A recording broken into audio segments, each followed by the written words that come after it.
Hey everyone, thanks for joining us. My name is Jynafer Yanez, and this is my CEO and wife, Jynafer Yanez, and we're here to talk about making films. So the best talks that I've ever been a part of are kind of like an open conversation. So we're not going to make you wait till the very end, like the last 5 or 10 minutes to try to get your questions in. If you have a question as we're talking, please feel free to stand up, and there's a microphone right there, and you can ask your questions as we go, because we could spend some time talking about maybe what we think you might want to know, perhaps. But if you ask questions, we can definitely talk about what you're looking for and like answer those questions that you have. So I tried to tell Jen we should introduce each other, but she said that's too gimmicky. So I'm going to introduce myself, and then she'll introduce herself. I've been writing and publishing for about 12 years now. And I don't want to say we have all the answers, but after a certain time, kind of like understanding that publishing beast and hitting a certain level, we decided, okay, like what else can we do? So a few years ago, we started looking into film. Like every author wants to see their book or their story on the screen, right? Like I don't know any author who doesn't want to do that. Like we all want to. We're all storytellers. And I love different mediums, whether it's novels or comic books or TV shows or movies. So a few years ago, we started looking into the idea of like, what can that look like for us? How can we grab the bull by the horns and start making film? My name is Jynafer, as he said, just pronounced Jennifer, despite the many interesting letters in it. So my background comes from about 15 years or so in marketing and advertising. I've worked in agencies in Newport Beach. In the area, I worked with some Fortune 500 companies. I've worked with financial companies and retail. And in that space, I was not the creative side in terms of InDesign and all those beautiful things. I worked on the production and strategy side. So managing the budgets, coming up with strategies and production, and managing the production schedule. So as you can imagine, bits of that began to work out, moonlighting for the publishing side of our family. And there came a point where I was working 2 full-time jobs, so to speak, and we had a 3-year-old daughter, and we were wanting another child. So, we were blessed enough in this business and in his talent that I left my full-time job at the agency to transition and work on the publishing side. And after a few years, we really got that under us. We had a program, and we got reached out to by a production company who wanted to option one of his big series, and that got us thinking. And from there, we got the film bug, and we still got it. So, we just want to talk to you all today, for anyone who's interested, about what we know. So, like Jonathan said, we don't know everything, and just about anyone who says they know everything really doesn't know everything. And what's really cool about what we've discovered and learned in the filmmaking process, just like publishing books, there's no one road, there's no one path, and there are not very many hard and fast rules. There are a lot of traditions, but as we know, as indie publishers, like, to hell with the tradition sometimes, and like we're just going to find our own road and what works for us and our ethos and our ability and our team.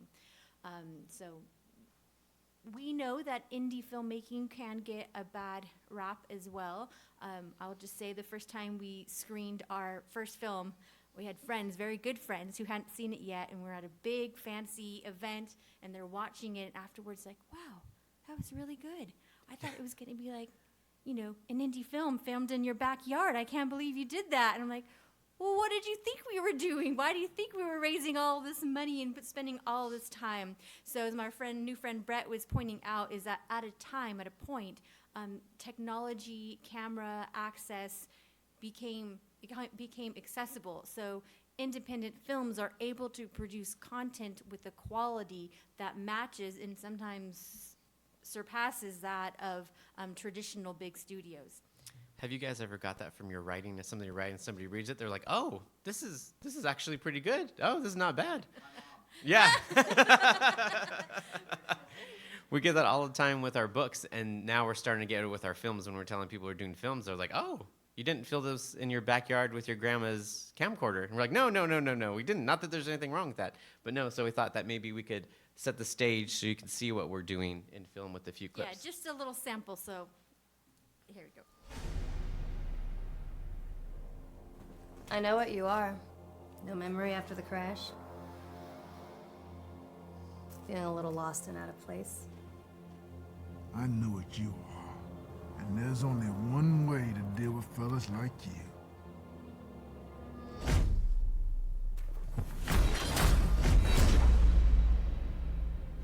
Out here at the edge of the galaxy, time is kind of a strange thing. You get in my way, and I will restart your timeline. Nothing personal. Pretty hard not to be offended when everyone I met out here wants to kill me. Hey, where you going? Get some answers from a friendly neighborhood sheriff. He wonders every single day. And stay out of trouble, stranger. You'll find you live longer out here. To me, it's just a nightmare that needs waking up from. This isn't the end. He'll be back. This isn't the end. So that's an Infinity System. We filmed that last year, and if you want to watch the whole episode, you can look it up on YouTube. So just Infinity System on YouTube, you can check it out. And then, did you want to do Forsaken Mercenary? Not yet. So, first, the questions that we got tend to be, how do I get my book picked up?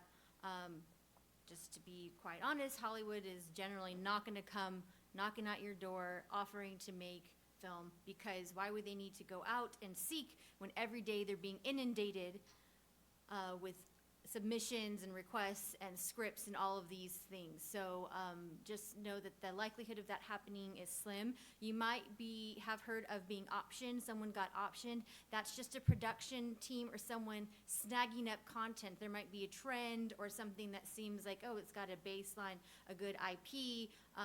So if we just want to get it, they option it, so they have the first right of refusal, but then they put it on ice, and they put it in a shelf until someone's in a big room and meeting me like, oh, do you have anything, something sci-fi, westerny, kind of Westworld, not Westworld, can we, get that? Oh, I might have something, and they'll go back to their catalog of optioned content, but it could be optioned for years and years, and it could be just a verbal, or contractual, paid, unpaid. There's many options for the optioning process. Okay, my son is super interested in making movies or films. He's 22 right now, and he thinks he needs to go to this big, expensive film school, and we're like, I think there's better ways. What kind of tips would you give us so we can give them to him?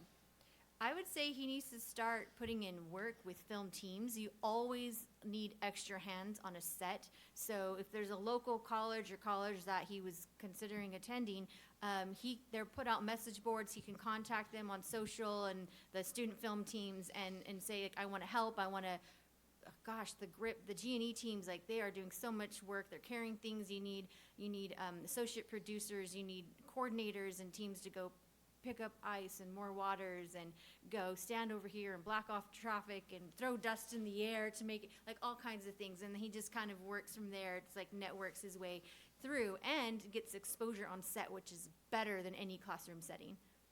Yeah, you can learn a lot and network. So we just shot a film 3 weeks ago, and there was a bunch of college students on set, and they were super helpful, super grateful to be there, and we were really excited to have them. They were great workers. They were free. Yes. Their professor was our director of photography. So he had told them, hey, if you come and help on set, you get some experience. You'll be able to get some extra credit in the class. So that was a lot of fun to see them. And also, too, it got me thinking, why is filmmaking so much fun? I don't know about everybody here, but I've worked plenty of jobs where half the people that I was working with didn't want to be there at all. And then the other half were just waiting till 5 or 6 o'clock when that timer hit and they could leave. Filmmaking, for the most people that we worked with, filmmaking is not like that. They want to be there. Everybody's super excited. Everybody's putting in the work from set design to hair and makeup to wardrobe. They wouldn't rather be anywhere else. So that's kind of hit me over the last few weeks of why filmmaking, if you make it with the right people, because I'm sure that there's some bad ones out there, but if you make it with the right people, it's such a fun collaborative effort. And so going back to some of the technical stuff of how you all might get your films made. So what we did is we did indie production. So Jonathan wrote the scripts, and then together with our team, we produced it. So we did fundraiser with our readers who supported us to do two short films. And so we got the team. We did hired a casting director who helped us find the cast, and so we, vetted them. We did all the paperwork, all the payroll, all of the SAG stuff, all of the any union things, permits, scouting locations, all soup to nuts. We did that all.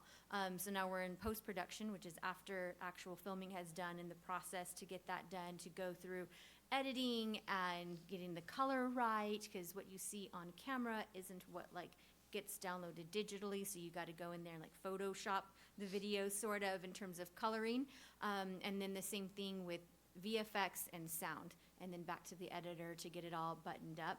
So yeah, we're doing all that, and a lot of people can be like, well, I don't want to do all that. I am having a good enough time with my writing. So what you could do is I'm sure you've heard of query letters, could query filmmakers and send them your information, your story, like a one sheet or a very short pitch deck that talks about a log line, a synopsis for your story, and then data.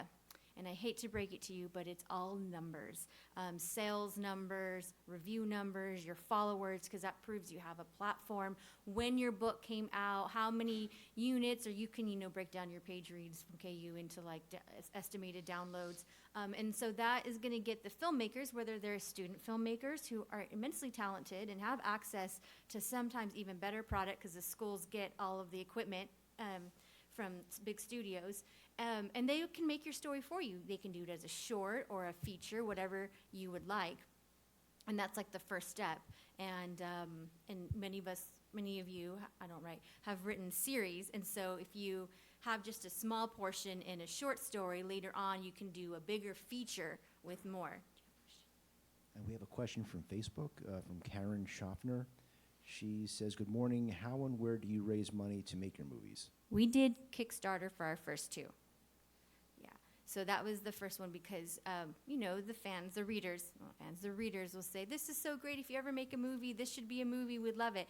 So Jonathan made a deal. If you fund it, we'll make it. And one of the things we offered was if you contributed a certain amount, come be on set, come get a producer credit, come start building your IMDb, come be an extra or have a speaking role. So we offered those things as part of the rewards for Kickstarter.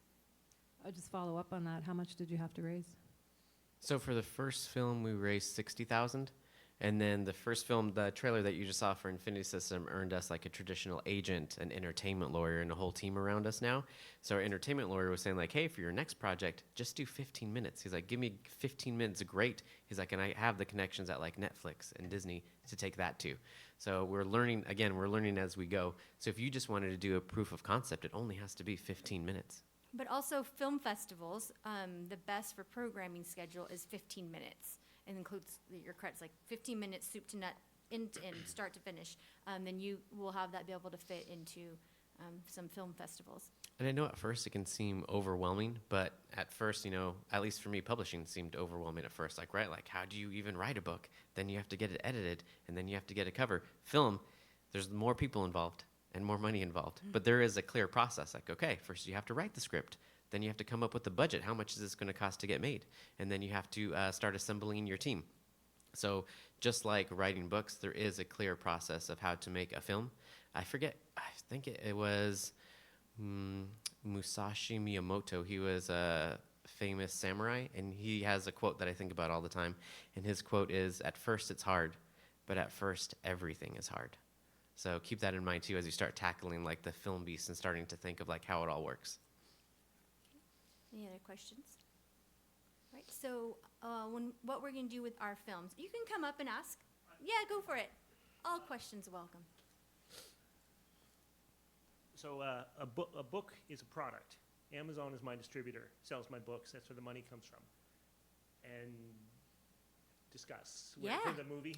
Yeah, so with Infinity System, with the trailer that you saw, this one was just an original idea script that I wrote, so it didn't exist as a book series. So when I got the traditional agent and entertainment lawyer, they're like, whoa, let us sell this as a book series first for you, and then we'll go into a TV show.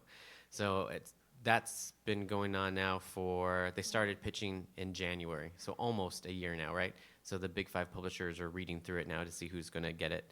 But in the meantime, we decided to not just like hang out. It's not really in our nature not to do anything. But we're like, okay, well, let's do another film then, so we can show some Forsaken Mercenary. Yeah. We did a second film then while we're waiting for Infinity System to get picked up. And with this second film, it already exists as a book series that I wrote with Amazon as one of our distributors.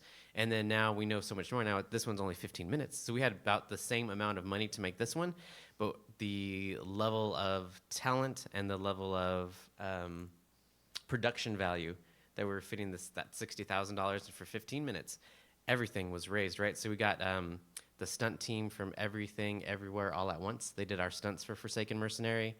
There is, are you familiar with who Martin Kove is? So he's the older bad sensei in Cobra Kai. His son, Jesse Cove's our main actor for this Forsaken Mercenary. Like the set designer who did Mandalorian, Book of Boba Fett, and Ahsoka, he built our sets for us.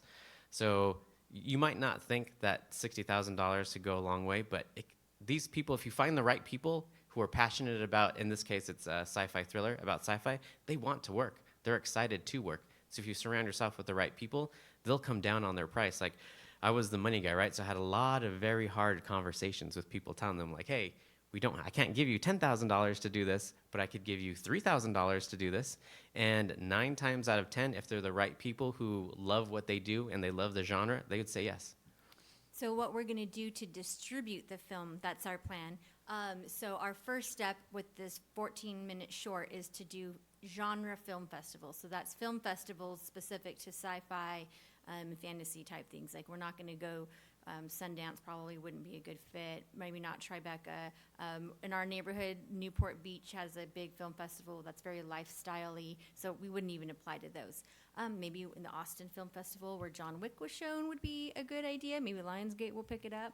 So there are different ways. So a huge studio, like a big studio, like the ones that were part of the strike, their deal is like they want to develop it. They have go-to actors and filmmaking teams, and they do things their way with their marketing input, etc., on their dollar.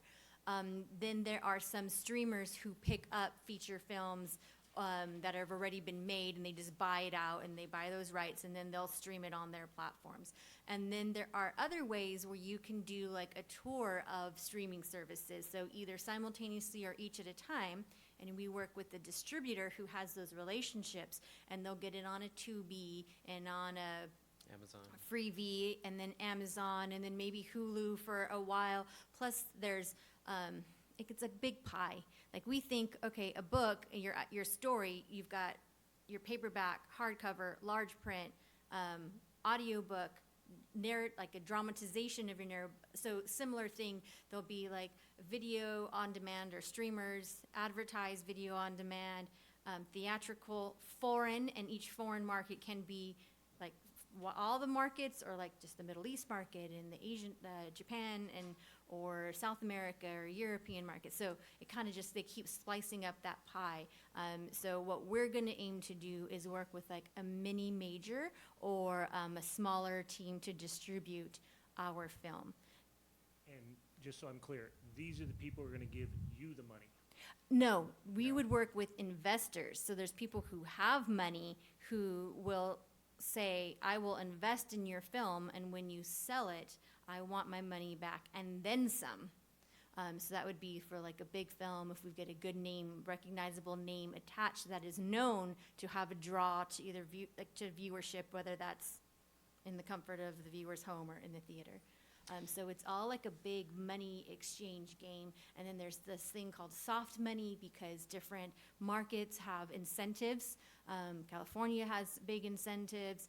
Georgia has big incentives. Mississippi, Tennessee. So they will say, if you come, you spend X amount of dollars here, or X amount percentage of your total budget here, we're going to give you 25% back. If you have a third of your below the line hires are from our community, we're going to give you credits, we're going to give you deals on your hotels, etc. All like that they have money.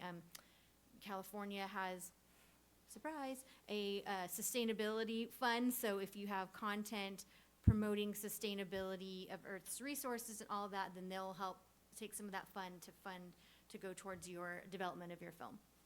Yeah. Thank you. Yeah, there's tons of different ways to raise money for your film. One of the ways is to be able to get an actor, like Jen was saying, like maybe a bigger name actor attached to your film. Like they said, like, hey, we are interested, I'll be in this film. And then you can take that to a distributor like a Lionsgate or Netflix or Hulu, somebody like that, and saying like, hey, we have this bigger name actor. We'll just say Stallone. I like Stallone. We'll say Stallone wants to be in your movie. Like, hey, we have this bigger name actor. Stallone wants to be in our movie.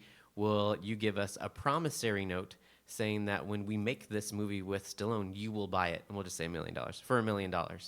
So you have that promissory note that they're going to buy it, right? We'll say Lionsgate. Lion's going to buy it for $1 million because Stallone's in it. Then you go to your financiers who have the money, and they'll be like, okay, you have the promissory note. Contract, right? They're going to buy this for $1 million. Stallone's in it, so we'll give you $900,000 to make it, and then when you make it and sell it, we'll go ahead and get a return on our investment. Does that make sense? A little bit? Okay, yeah. So it's a lot of Clear kind as of mud. yeah, it's a lot of kind of like what comes first, right? Like, how am I going to be able to get Kurt Russell? We were talking to Kurt Russell's agent for a while. How are we going to get Kurt Russell if there's no money now? But if Kurt Russell says he'll be in our movie, then we can go ahead and get that promissory note from Lionsgate saying like, okay, we'll buy it. So a lot of it like has to work in tandem.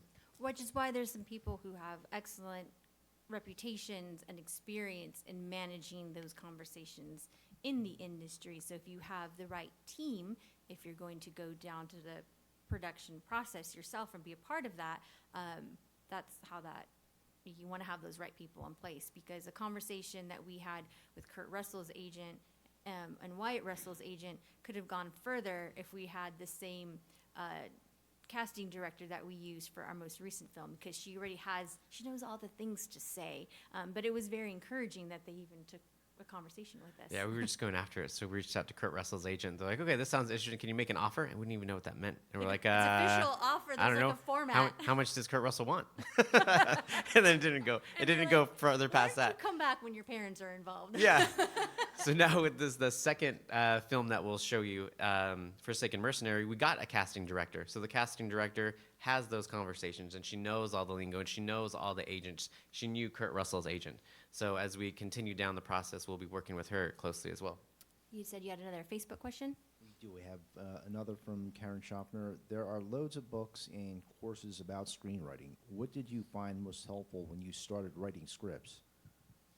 Oh, man, I wish there was like some magic nuggets that I could give you that was more insightful, but I just read a lot of scripts. Like you can go online and there's websites where you can find famous scripts. Like I read Butch Cassidy and the Sundance Kid. I read Inglourious Bastards. I read as much as I could and looked at what the greats did before me, and then just tried to, in my own voice, understand the process and the form, the template that's used when you're writing scripts. And for me personally, I can only speak to my own experience, but I'm used to writing novels that are like 80 to 100,000 words long. And for a feature-length film that's like an hour and a half, it's roughly 17,000 words. So for me, writing scripts is a lot easier, right? I don't have to write 100,000 words. I have to write 17,000 words. That might not be the case for everybody, but to offer that person some encouragement, if they are willing to put in the work and start applying themselves and start reading some of those scripts, hopefully they'll find it even easier than writing a book. But there is some structure that's necessary to keep in mind, because kind of how we all want, like, this is my thing and my heart story and my genre and my characters. Like, we have to keep the end user, the consumer, in mind. There are certain story beats that are universal. There are certain things that we can do in a novel that doesn't necessarily translate well to screen, right? We have all these offshoots and all of a sudden a side chapter, and we've got changing scenes just about every couple of chapters. Like, that's going to cost so much money in production. And then you have a character that has like one line, you have to pay that person a full SAG, or if you're going union, a full union day rate. And it's not just the day rate, it's also you're doing their benefits and their tax burden, and then the fees that you pay to the payroll company to pay all of that out. It's a percentage. So you're like, really, is this person having this one line worth that extra bit to your bottom line? Or you could take that and then increase this other person's day rate and get a next level tier performer there. So, keeping that in mind in terms of like the structure of your story, as well as is every scene in the book absolutely necessary to tell the story. So being able to kill your darlings and look at this as a derivative, not just another translated medium. Okay, Was there more Facebook questions, or is that it? Okay. cool. All right. Is everyone going to go run out and make a movie now? Is everyone just like done with this? Okay, so a pitch deck is another document that's helpful. So we're not by any means experts at that again, but this was one that has worked for us successfully. So we thought that might be something helpful for y'all to see. So is everybody familiar with what a query letter is? So kind of like to simplify it, a pitch deck is kind of like a really nice visual query letter of like what you're making, what it's about. So a log line is a very short, very compact telling of what your story's about. So not a synopsis like we would do. It's just almost like a tag. And this isn't to be cheeky or cute or gain interest. This is to explain to somebody what your content is about. Can you make it bigger on the screen for them? Oh, yeah, sorry. It looks super small. Sorry. There we go. There you go. And so while it is kind of hooky, it still needs to explain to the financier, producer, whoever it is going to be involved, whoever you're pitching to, what is it about? And that reminds me, someone asked in the Facebook group previous to this, like, what's a mistake that is made, and that's a mistake we definitely made, is not knowing your film's genre in terms of film genres and trying to be cheeky or it's cross or it's kind of this. Like, there are genres that sell, and then there are subgenres that don't do well. So comedy is something that doesn't do well internationally because it's very specific to each market. So we had another feature, and it's like a vampire hunter, but it's kind of funny. It's really funny. But if we can't really talk about it as like fantasy, because fantasy evokes something different in the studio's mind, even though we have fantastical creatures, it's actually horror action. And because there's a bunch of fighting and action in there. And so, you know, having to take a step back and revise our pitch a little bit is going to get us further along in conversations. So understanding your genre and where it actually fits, not trying to shoehorn it into a genre in film. So then a synopsis, not too long, easy to read, within one page, digestible because these people are super busy. And then visual references, you could put that general on the mood board. You can give multiple pages of it, just depends on what's right, what the look is of your pitch deck. So these would be images of other like films or content. That would be something. Also, again, gives the sense of the mood. Is it adventurous? Is it dark? Is it thrilling? Is it fantastical? Is it complex? Like, what is it? And then your main characters, you could do a few different things. You can use like a stock image. You can use some other celebrity, like existing images. This is just to convey what is this character and what type of actor best kind of ideally embodies that character, that role.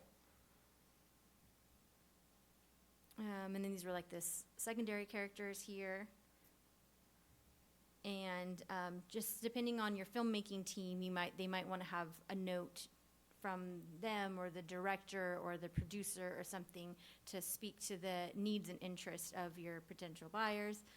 Comps are important, very important. So that goes back to knowing your genre. If you know what your film genre is, you can find like comps. So within a reasonable amount of time of recency, and to try to get some of the numbers so that, again, investors and other filmmakers can know where your story fits into the world of finance and marketing. No, and I would just say too, like, I do think there are absolute truths in life, but like there's lots of different ways to do this. So like just because we're telling you this way has worked for us doesn't mean like this is the only way you have to do this. This is just an example of kind of like a pitch deck, and if you were to approach a publishing house or a producer, what they would want to see. Oh, you can find lots of samples online too, Right. of pitch decks that have worked. So numbers, any awards won, same thing. Our cinematographer here's won a bunch of awards and wanted to show those and what his experience is, and then a way for them to get a hold of you. So yeah. Does anybody have any questions so far? If not, we'll just keep on diving in. Yes, please. So So does this apply, because these are like feature films that you're doing the 15-minute to like pitch it to get the contract to get the green light to make the movie, right? Would this apply to if you wanted to make a TV series? Yeah, Like, so the would- trailer that we first showed, Infinity System, we shot the pilot. So there's a 30-minute pilot episode for a TV series. Okay. The only reason we can't move along with that is because it doesn't exist as a book series yet. So it got us an agent, got us the entertainment lawyer, but they want to sell it as a book series first before they sell it as a TV show. So then you wouldn't take, like, so for example, like I have an existing series, and if I wanted to make a TV series out of it, would I still take it as far as like trying to get visibility, like to a film festival? Is that still the right place, or is there somewhere else you would take? I don't know where you would take it. Yeah, so I Where mean, would you there's take it? yeah. So there's tons of different options that you could do. Yeah. Like you could develop your own pilot episode if you wanted to, and raise the money like we did with Infinity System, and then start showing it around to earn representation, like an agent or an entertainment lawyer or so forth that would help you pitch it. Or another route is you could do like a 15-minute proof of concept, which we did with Forsaken Mercenary, and that's like a similar process to show the proof of concept, what it would be about, and you can go to film festivals with that. So yeah, it's kind of like the ball's in your court. Did you want to go to film festivals? Did you want to just kind of like start almost like querying agents or production companies to see who would pick it up? Okay, and a follow-up, sorry. So if, say you do that, you make a 15-minute short, and it's a TV series, and you're pitching it, does that necessarily, I'm kind of getting a little confused, if, say you pitch it, does that mean, like, am I going to have my crew I've somehow assembled to make it once it gets picked up, or do you have the option to say, hey, here's my pitch, and here's my 15-minute short, you guys make it and pay me money? Is Yeah. All of the above. All the above. okay. Yeah, Yes. yeah. There's not any hard answer. Kind of like, think about kind of like a book. Yeah. So when you write a book, does that mean that you have to publish it? Or does it mean that you can go to a publishing house Okay. and they could publish it for you? So if you did your pilot episode and you really wanted to be involved because you wanted to have the control over it, that could always be in the contract. I think it was The Expanse. One of the writers from The Expanse was involved in making the TV show. So I think a lot of it depends on kind of like what you want and what you would want written in the contract. I know other authors too who have just completely sold off their TV shows, right? And they just got the paycheck and they went along their way. So it's kind of like up to you. Okay, thank you. Yeah. There are agents, two things. There's agents. Everyone's an agent. It's like manager. So at an agent, like to represent your work, your film, your content, you can pitch to agents to see if they'll pick it up, that they can then sell it into different distribution channels or studios, depending on what route either you're interested in or they feel is best for your content. And then on the other side, there are also like sales agents who will just kind of take it and sell it to a distributor. And you can also query and pitch them. And there are film markets throughout the year, and there are 3 big ones. And one's the American Film Fest market in Santa Monica. There is the Marché du Film in Cannes in France. And then there is the European Film Market in Berlin. That's in February. So at those places, like, it's a big hub of film sales agents and then distributor buyers, so that they can like a big stock exchange scenario of like buy, sell, and then towards the end of those festivals, they're going to be looking to buy more content, and that would be a place for filmmakers or content owners to try to sell that into those agents. And Jen just went to the big film festival in Santa Monica, so tell them like what you saw with like the hotel rooms and pitching all their movies and all I don't that. want to. It was terrible. No, I'm just kidding. But did you have a question before I go?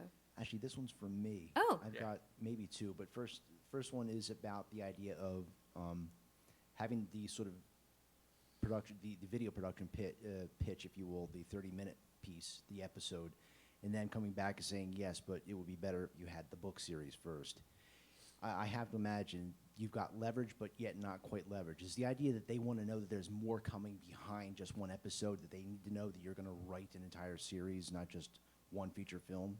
I think it comes down to 2 things. I think money, right? Because if they could sell the book series, that's a revenue stream on top of then selling the TV show. But then a second item too is what's that?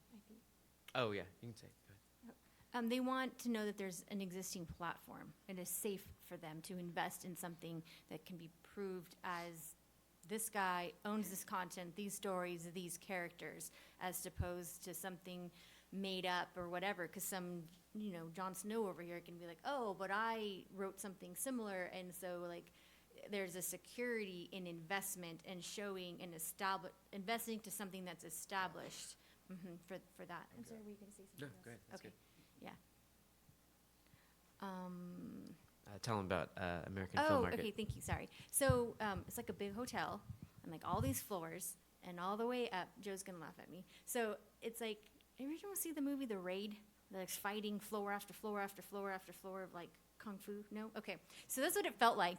Every hotel floor, it's like open to like a center atrium, and you go on the floor, each floor, all the way up 9 floors, and then the penthouse, and in the hallway, all the rooms are open. And there's a little sign outside the door that says the name of the company, and then next to it on the wall is like velcroed up all their posters of what they're showing or selling. And there are sales agents selling those films, and they have appointments with the buyers who are coming in to have a meeting and see what they have to show. And if it's super important meeting and very private, they close the door. So you just walk through these hallways of hotel rooms and like kind of peek in there, or ideally you would have something you wanted to pitch, and you would have called ahead or emailed ahead months ahead to make meetings to go in there.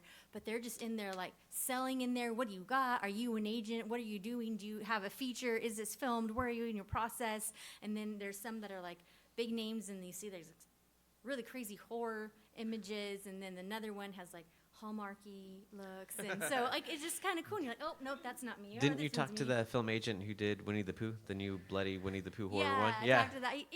And they've got a second Winnie the Pooh coming out and a Bambi horror. So I mean, and yet we may not see those. Those have like a limited theatrical release, but they're going to go VOD, and they're going to do well internationally. And some of these films have a better market internationally than they do here. So like there's a market for just about anything. If Winnie the Pooh can be a slasher film, like y'all, we can. Any of our books can be something good up there on screen. And it's a lot like this, right? Like when you went to go talk to the producer who did Cowboys and Aliens and The Meg, right? These people are accessible there. So just like here, right? Just like conference here, you can go up to different speakers and different talkers. If you go to these film festivals, you'll be able to go and talk to a lot of these guys as well. Start at your local film festival. That's actually a really good idea.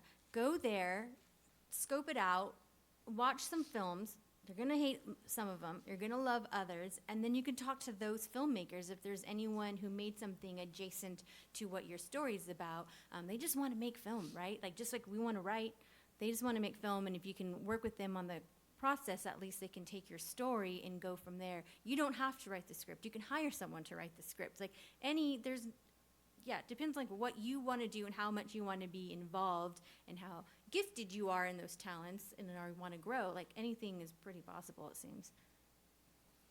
I like your use of Jon Snow as a generic guy. Steal that. I have a question about YouTube. So you showed your trailer on YouTube. Do you make money off of YouTube, or is that marketing? Yeah, so we talk about YouTube.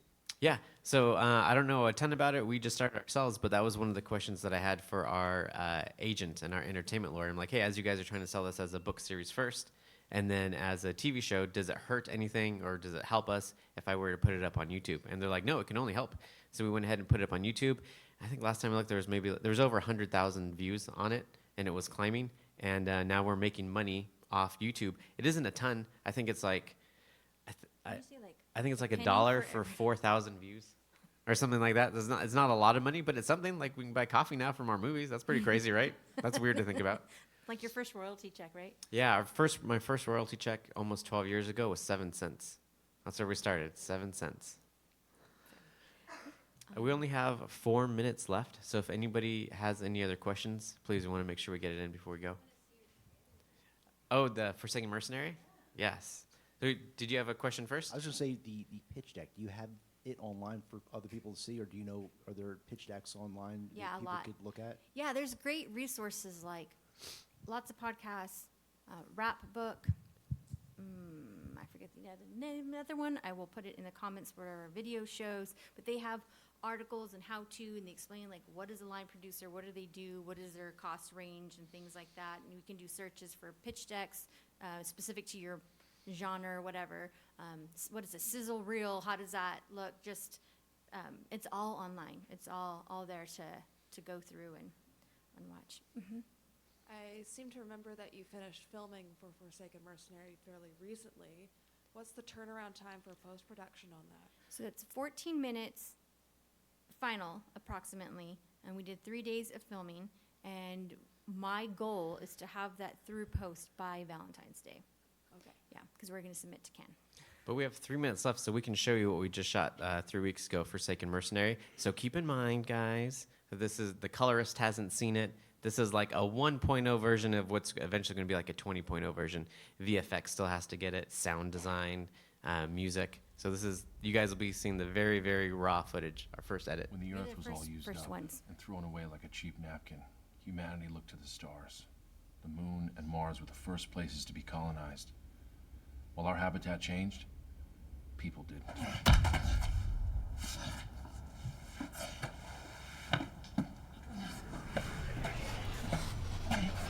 Whoa, buddy, you right there?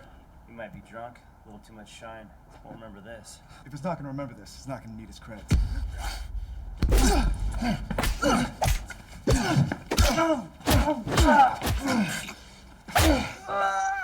Oh no, please, we didn't mean it. Hey, they learned their lesson.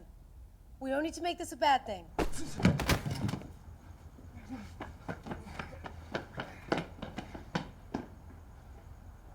What was that anyway? Anti-gravity yoga? Something like that. You have a place to stay?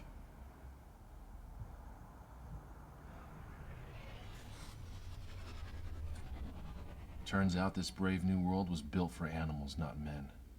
That's okay with me. I am an animal. I've accepted that. I thought you was an angel. The known criminal, Alaron Jacobs, aka the Reaper, was caught in the early hours of the morning yesterday, and he's currently scheduled to be taken to the Hole, Earth's maximum security prison. Good evening, Praetorians. Off duty from the barracks. How can I help you? You can't. Maybe she can.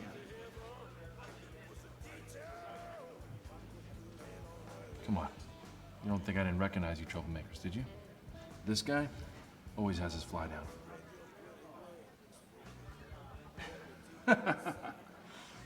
There are 4 of us and 1 of you. How do you think this is gonna go? I think you should have brought more men.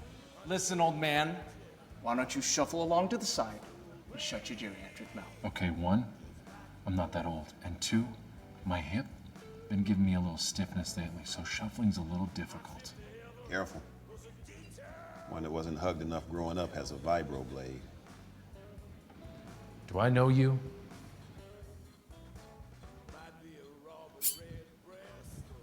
I was hugged plenty growing up. Now move.